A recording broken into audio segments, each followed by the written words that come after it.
on Arabian Demonology from Arabian Society in the Middle Ages. Demonology. The Muslims in general believe in three different species of created intelligent beings: angels, who are created of light; Genii, who are created of fire; and men, created of earth. The first species are called Meláïkeh, singular Melek; the second, Jinn, singular Genii; the third, Insee, singular Insee. Some hold that the devils, Sheyṭáns, are of a species distinct from angels and jinn, but the more prevailing opinion, and that which rests on the highest authority, is that they are rebellious jinn. It is believed, says Al-Qazwini, that the angels are of a simple substance, endowed with life and speech and reason, and that the difference between them and the jinns and Sheyṭáns is a difference of species. Know, he adds, that the angels are sanctified from carnal desire and the disturbance of anger. They disobey not God in what he hath commanded them, but do what they are commanded. Their food is the celebrating of his glory, their drink the proclaiming of his holiness, their conversation the commemoration of God, whose name be exalted. Their pleasure his worship. They are created in different forms and with different powers. Some are described as having the forms of brutes. 4 of them are archangels: Jibrail or Jibril, Gabriel, the angel of revelations; Mikael or Michael, the patron of the Israelites; Ezrael, the angel of death; and Israfel, the angel of the trumpet, which he is to sound twice, or as some say thrice, at the end of the world. One blast will kill all living creatures, himself included. Another 40 years after, he being raised again for this purpose, with Jibrail and Mikael, will raise the dead. These archangels are also called apostolic angels. They are inferior in dignity to human prophets and apostles, though superior to the rest of the human race. The angelic nature is held to be inferior to the human nature because all the angels were commanded to prostrate themselves before Adam. Every believer is attended by 2 guardian and recording angels, one of whom writes his good actions, the other his evil actions. Or, according to some, the number of these angels is 5 or 60 or 160. There are also 2 angels called Munkir, vulgar, Nakir, and Nikir, who examine all the dead and torture the wicked in their graves. The species of jinn is said to have been created some thousands of years before Adam. According to a tradition from the prophet, this species consists of 5 orders or classes, namely Jann, who are the least powerful of all; Jinn, Sheyṭáns or devils; Ifrits, and Marids. The last, it is added, are the most powerful. And the Jann are transformed jinn, like as certain apes and swines were transformed men. It must, however, be remarked here that the terms jinn and jann are generally used indiscriminately as names of the whole species, including the other orders above mentioned, whether good or bad, and that the former term is the more common. Also, that Sheyṭán is commonly used to signify any evil jinni.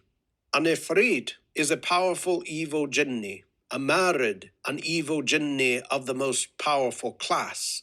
The jinn, but generally speaking evil ones, are called by the Persians Devs. The most powerful evil jinn, Naras, which signifies males, though they are said to be males and females. The good jinn, Peris, though this term is commonly applied to females.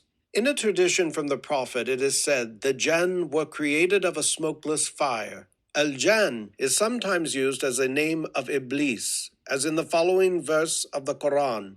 And the Jann, the father of Jinn, id es Iblis, we had created before, id es before the creation of Adam, of the fire of the Samum, id es of fire without smoke. Jann also signifies a serpent, as in other passages of the Quran, and is used in the same book as synonymous with Jinn. In the last sense, it is generally believed to be used in the tradition quoted in the commencement of this paragraph. There are several apparently contradictory traditions from the prophet, which are reconciled by what has been above stated. In one, it is said that Iblis was the father of all the Jann and Sheyṭáns, Jann being here synonymous with Jinn. In another, that Jann was the father of all Jinn, Jann being here used as a name of Iblis. It is held, says Al-Qazwini, a writer of the 13th century, that the jinn are aerial animals with transparent bodies which can assume various forms. People differ in opinion respecting these beings. Some consider the jinn and Sheyṭáns as unruly men, but these persons are of the Mu'tazila, a sect of Muslim freethinkers. And some hold that God, whose name be exalted, created the angels of the light of fire and the jinn of its flame, but this is at variance with the general opinion, and the Sheyṭáns of its smoke, which is also at variance with the common opinion, and that all these kinds of beings are usually invisible to men, but that they assume what forms they please, and when their form becomes condensed, they are visible. This last remark illustrates several descriptions of Jinnees in the 1001 Nights, where the form of the monster is at first undefined, or like an enormous pillar, and then gradually assumes a human shape and less gigantic size. It is said that God created the Jann, or Jinn, 2,000 years before Adam, or according to some writers, much earlier, and that there are believers and infidels, and every sect among them as among men. Some say that a prophet named Yusuf was sent to the jinn, others that they had only preachers or admonishers, others again that 70 apostles were sent before Muhammad to jinn and men conjointly. It is commonly believed that the pre-Adamite jinn were governed by 40 or, according to some, 72 kings, to each of whom the Arab writers give the name of Suleiman, Solomon, and that they derive their appellation from the last of these, who was called Jann ibn Jann, and who, some say, built the pyramids of Egypt. The following account of the pre-Adamite jinn is given by Al-Qazwini. It is related in histories that a race of jinn in ancient times before the creation of Adam inhabited the earth and covered it, the land and the sea and the plains and the mountains, and the favors of God were multiplied upon them, and they had government and prophecy and religion and law, but they transgressed and offended, and opposed their prophets, and made wickedness to abound in the earth, whereupon God, whose name be exalted, sent against them an army of angels, who took possession of the earth and drove away the jinn to the regions of the islands, and made many of them prisoners. And of those who were made prisoners was Azazel, afterwards called Iblis, from his despair, and a slaughter was made among them. At that time Azazel was young. He grew up among the angels, and probably for that reason was called one of them, and became learned in their knowledge, and assumed the government of them. And his days were prolonged until he became their chief. And thus it continued for a long time, until the affair between him and Adam happened, as God, whose name be exalted, hath said, "When we said unto the angels, Worship ye Adam, and all worshipped except Iblis, who was one of the jinn." Iblis, we are told by another author, was sent as a governor upon the earth, and judged among the jinn 1,000 years, after which he ascended into heaven, and remained employed in worship until the creation of Adam. The name of Iblis was originally, according to some, Azazel, as before mentioned, and according to others, El-Harith. His patronymic is Abu Murrah, or Abul Ghimr. It is disputed whether he was of the angels or of the jinn. There are 3 opinions on this point. 1, that he was of the angels from a tradition in Ibn Abbas. 2, that he was of the Sheyṭáns or evil jinn, as it is said in the Quran, except Iblis, who was one of the jinn. This was the opinion of Al-Hasan al-Basri, and is that commonly held. 3, that he was neither of the angels nor of the jinn, but created alone of fire. Ibn Abbas founds his opinion on the same text from which Al-Hasan al-Basri derives his. When we said unto the angels, Worship ye Adam, and all worshipped except Iblis, who was one of the jinn, before quoted, which he explains by saying that the most noble and honorable among the angels are called the jinn, because they are veiled from the other angels on account of their superiority, and that Iblis was one of these jinn.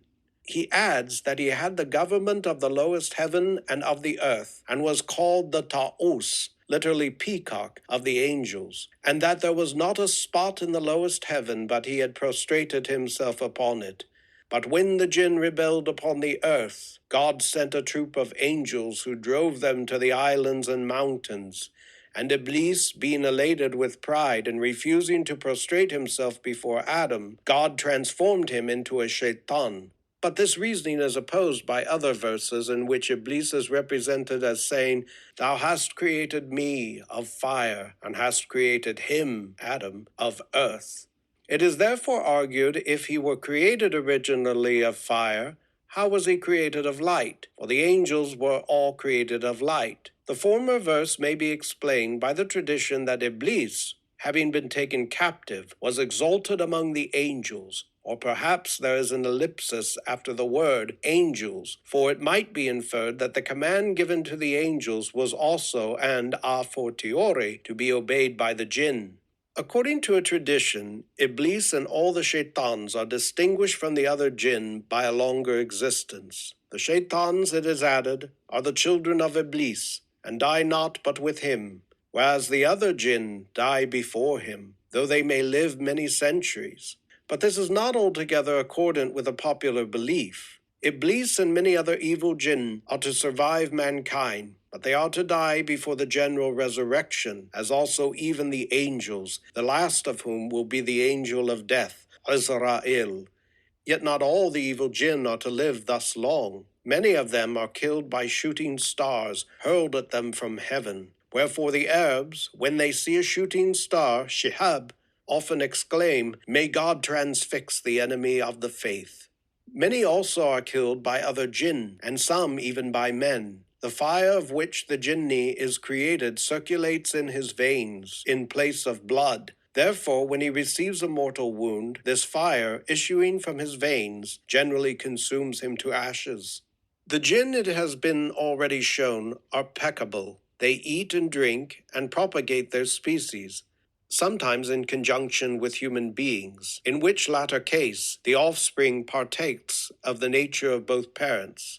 In all these respects they differ from the angels. Among the evil jinn are distinguished the 5 sons of their chief, Iblis, namely Tyr, who brings about calamities, losses, and injuries, Al-Awwar, who encourages debauchery, Sut, who suggests lies, Dasim, who causes hatred between man and wife, and Zelembur, who presides over places of traffic. The most common forms and habitations or places of result of the jinn must now be described. The following traditions from the Prophet are the most to the purpose that I have seen. The jinn are of various shapes, having the forms of serpents, scorpions, lions, wolves, jackals, etc. The jinn are of 3 kinds, one on the land, one in the sea, and one in the air. The jinn consist of 40 troops, each troop consisting of 600,000. The jinn are of 3 kinds. One have wings and fly, another are snakes and dogs, and the third move about from place to place like men. Domestic snakes are asserted to be jinn on the same authority. The Prophet ordered his followers to kill serpents and scorpions if they intruded at prayers, but on other occasions he seems to have required first to admonish them to depart, and then, if they remain, to kill them. The doctors, however, differ in opinion whether all kinds of snakes or serpents should be admonished first, or whether any should. For the Prophet, they say, took a covenant of the jinn, probably after the above-mentioned command, that they should not enter the houses of the faithful. Therefore, it is argued, if they enter, they break their covenant, and it becomes lawful to kill them without previous warning. Yet it is related that Aisha, the Prophet's wife, having killed a serpent in her chamber, was alarmed by a dream, and fearing that it might have been a Muslim Jinnee, as it did not enter her chamber when she was undressed, gave in alms as an expiation 12,000 dirhams, about 300 pounds, the price of the blood of a Muslim. The jinn were said to appear to mankind most commonly in the shapes of serpents, dogs, cats, or human beings. In the last case, they are sometimes of the stature of men and sometimes of a size enormously gigantic. If good, they are generally resplendently handsome. If evil, horribly hideous. They become invisible at pleasure by a rapid extension or rarefaction of the particles which compose them, or suddenly disappear in the earth or air, or through a solid wall. Many Muslims in the present day profess to have seen and held intercourse with them. Witness the following anecdote, which was related to me by a Persian with whom I was acquainted in Cairo, named Abu Qasim, a native of Gilan, then superintendent of Muhammad Ali's printing office at Bulaq. One of this person's countrymen, whom he asserted to be a man of indubitable veracity, was sitting on the roof of a house which he had hired overlooking the Ganges, and was passing the closing hour of the day according to his usual custom in smoking his Persian pipe and feasting his eyes by gazing at the beautiful forms of Indian maidens bathing in the river, when he beheld among them one so lovely that his heart was overpowered with desire to have her for his wife. At nightfall she came to him, and told him that she had observed his emotion, and would consent to become his wife, but on the condition that he should never admit another female to take or share her place, and that she should only be with him in the night time. They took the marriage vow to each other, with none for their witness but God, and great was his happiness, till one evening he saw again, among a group of girls in the river, another who excited in him still more powerful emotions. To his surprise, this very form stood before him at the approach of night. He withstood the temptation, mindful of his marriage vow. She used every allurement, but he was resolute. His fair visitor then told him that she was his wife, that she was a Jinnee, and that she would always thenceforward visit him in the form of any females whom he might chance to desire. The Zoba, which is a whirlwind that raises the sand or dust in the form of a pillar of prodigious height, often seen sweeping across the deserts and fields, is believed to be caused by the flight of an evil Genii. To defend themselves from a Genii thus riding in the whirlwind, the Arabs often exclaim, "Iron, iron, hadid, hadid," or "Iron, thou unlucky, hadid, ya mashum," as the Jinn are supposed to have a great dread of that metal, or they exclaim, "God is most great, Allahu Akbar." A similar superstition prevails with respect to the water spout at sea, as may be seen in the adventures of King Shahryar in the introduction to the 1001 Nights. It is believed that the chief abode of the Jinn is in the mountains of Qaf, which are supposed to encompass the whole of our earth. But they are also believed to pervade the solid body of our earth and the firmament, and to choose as their principal places of resort or of occasional abode baths, wells, ovens, ruined houses, marketplaces, the junctures of roads, the sea, and rivers. The Arabs, therefore, when they pour water on the ground or enter a bath, or let down a bucket into a well, and on various other occasions say, "Permission," or "Permission, ye blessed," "Dastur," or "Dastur, ya Mubarakin." The evil spirits, or evil Jinn, it is said, had liberty to enter any of the 7 heavens till the birth of Jesus, when they were excluded from 3 of them. On the birth of Muhammad, they were forbidden the other 4. They continue, however, to ascend to the confines of the lowest heaven, and there listening to the conversation of the angels respecting things decreed by God, obtain knowledge of futurity, which they sometimes impart to men, who by means of talismans or certain invocations make them to serve the purposes of magical performances. What the prophet said of Iblis in the following tradition applies also to the evil Jinn over whom he presides. His chief abode among men is the bath. His chief places of resort are the markets and the junctures of roads. His food is whatever is killed without the name of God being pronounced over it. His drink, whatever is intoxicating. His mu'azzan, the mizmar, a musical pipe, it is any musical instrument. His Quran, poetry. His written character, the marks made in geomancy. His speech, falsehood. His snares, women. That particular jinn preside over particular places was an opinion of the early Arabs. It is said in the Quran, "And there were certain men who sought refuge with certain of the jinn." In the commentary of the Jalalain, I find the following remark on these words. When they halted on their journey in a place of fear, each man said, I seek refuge with the Lord of this place from the mischief of his foolish ones. In illustration of this, I may insert the following tradition, translated from Al-Qazwini. It is related by a certain narrator of traditions that he descended into a valley with his sheep, and a wolf carried off a ewe from among them. And he arose and raised his voice, and cried, O inhabitant of the valley! Whereupon he heard a voice saying, O wolf, restore to him his sheep. And the wolf came with the ewe, and left her and departed. The same opinion is held by the modern Arabs, though probably they do not use such an invocation. A similar superstition, a relic of ancient Egyptian credulity, still prevails among the people of Cairo. It is believed that each quarter of the city has its peculiar guardian genius, or Agathodemon, which has the form of a serpent. It has already been mentioned that some of the jinn are Muslims and others infidels. The good jinn acquit themselves of the imperative duties of religion, namely prayers, almsgiving, fasting during the months of Ramadan, and pilgrimage to Mecca and Mount Arafat.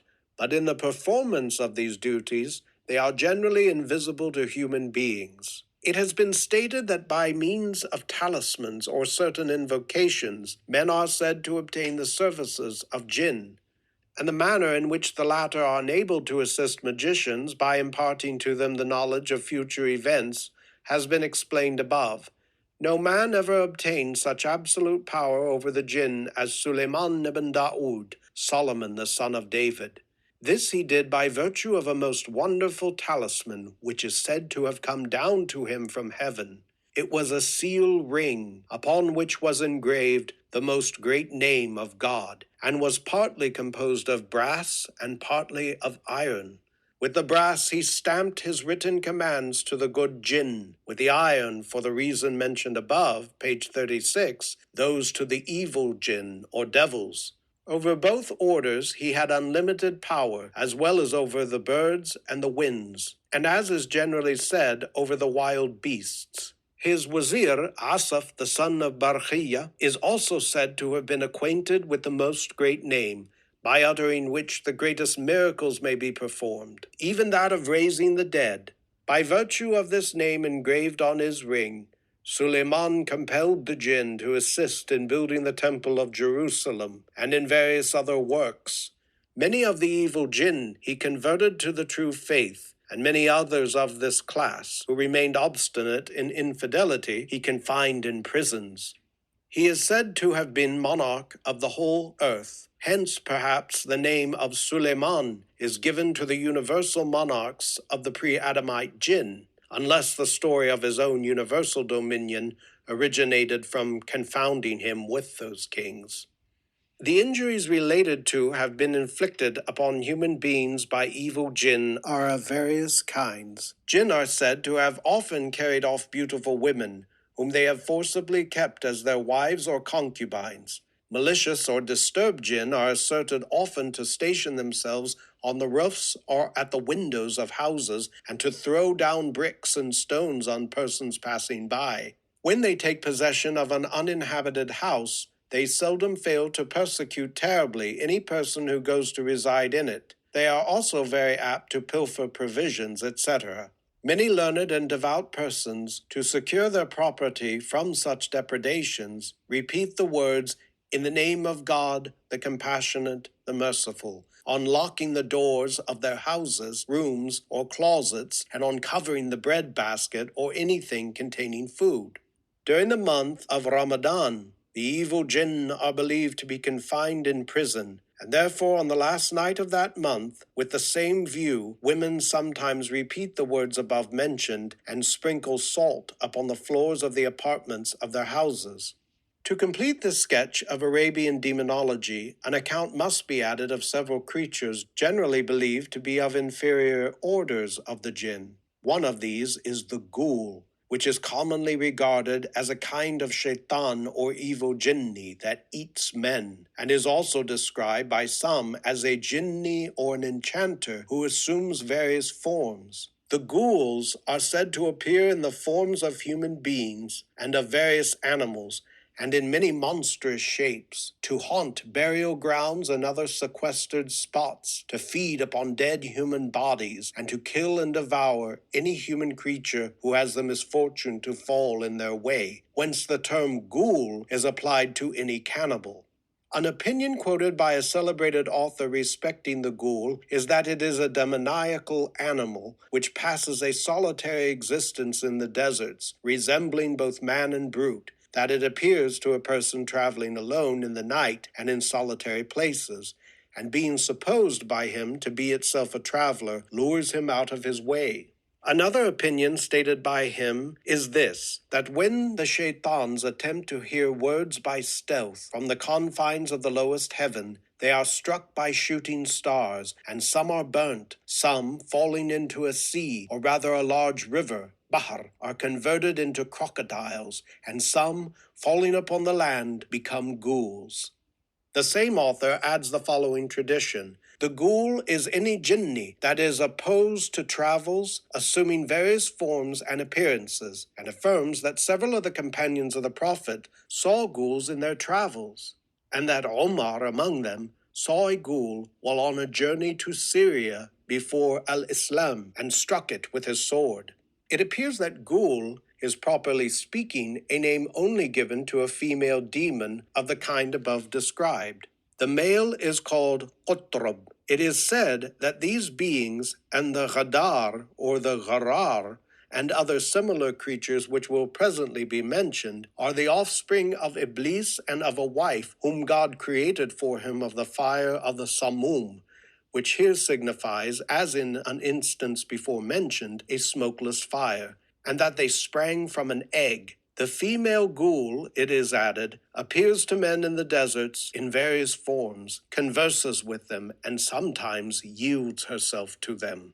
The Se'ala or the Sa'ala is another demoniacal creature described by most authors as of the Jinn. It is said that it is mostly found in forests, and that when it captures a man, it makes him dance, and plays with him as the cats play with the mouse. A man of Isfahan asserted that many beings of this kind abounded in his country, that sometimes the wolf would hunt one of them by night and devour it, and that when it had seized it, the Sa'allah would cry out, "Come to my help, for the wolf devoureth me," or it would cry, "Who will liberate me? I have 100 dinars, and he shall receive them." But the people, knowing that it was the cry of the Sa'allah, no one would liberate it. An island in the Sea of Insee, China, is called the Island of the Sa'allah by the Arab geographers from its being said to be inhabited by the demons so named. They are described as creatures of hideous forms, supposed to be Sheyṭáns, the offspring of human beings and Jinn, who eat men. The Ghadar, or Gharar, is another creature of a similar nature, described as being found in the borders of Al-Yemen and sometimes in Tahama and in the upper parts of Egypt. It is said that it entices a man to it and either tortures him in a manner not to be described or merely terrifies him and leaves him.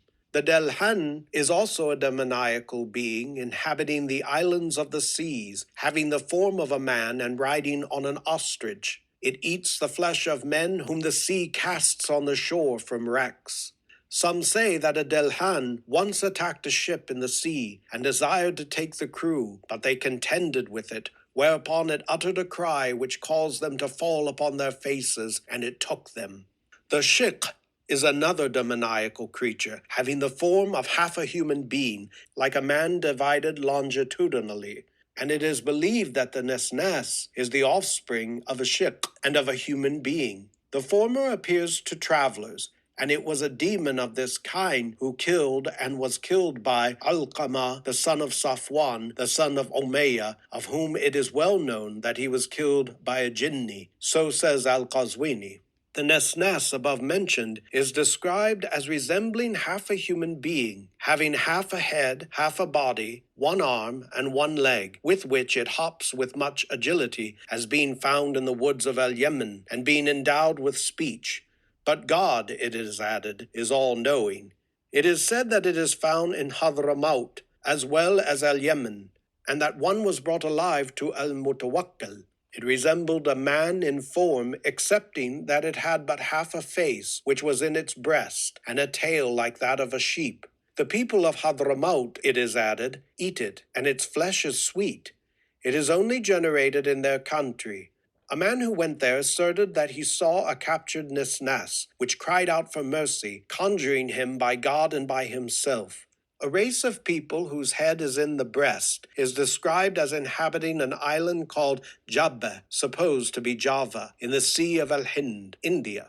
A kind of Nesnas is also described as inhabiting the island of Ra'ich, in the Sea of El-Sin, China, and having wings like those of the bat.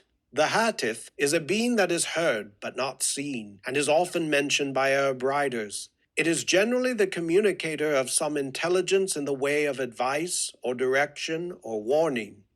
Here terminating this chapter, I must beg the reader to remark that the superstitious fancies which it describes are prevalent among all classes of the Arabs and the Muslims in general, learned as well as vulgar. End of Arabian Demonology by Edward William Lane.